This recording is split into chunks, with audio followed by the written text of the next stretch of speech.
The sound might be jarring, but orthopedic surgeon Dr. Anthony Adili is in awe. He's holding a robotic arm that's cutting into his patient's knee, a procedure he's done hundreds of times. But for the first time, he's mostly watching. I will only cut it based on where we've modeled it. The robotic arm precisely chisels each bone so that surgeons can cap it with a knee implant. I'm walking fine, I'm walking straight. I'm great, I'm so thrilled. Just a small part of Peter Sporta's knee was damaged, but Adili says most surgeons would have done a full knee replacement to lower the risk of complications. Robotic-assisted surgery makes partial replacements easier by reducing the risk of a bad cut. The biggest difference is the ability to accurately get the alignment of the implant exactly where you want. More accurate, smaller incisions, less blood loss, quicker recovery times are all points used to sell robotic surgical devices. American hospitals quickly bought into the marketing nearly 20 years ago and did so without much evidence, potentially putting patients at risk. Newer doesn't always mean better. The U.S. Food and Drug Administration recently warned about using robotic assistance in some cancer surgeries.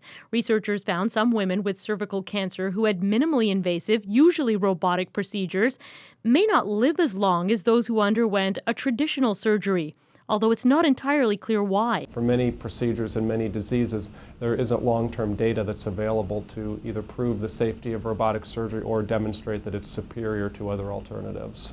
Canadian hospitals that have purchased these multi-million-dollar devices have largely done so with private money. But an expert committee in Ontario actually recommended against funding the most popular robotically assisted surgery for prostate cancer. We haven't found that cure rates are higher with the use of the robot. And then, of course, we look at things like complications. And with prostate surgery, the big complications are urinary dysfunction and sexual dysfunction.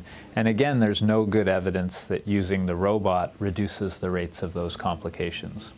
Add to that, robotically assisted procedures often take longer to do and on average cost over $3,000 more per patient.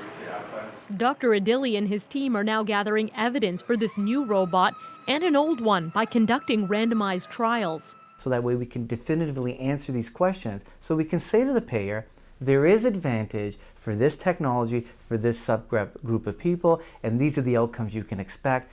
That's the discussion we need. We're not there yet. But from what he's seen so far, Sporta is sold. Christine Burak, CBC News, Hamilton, Ontario.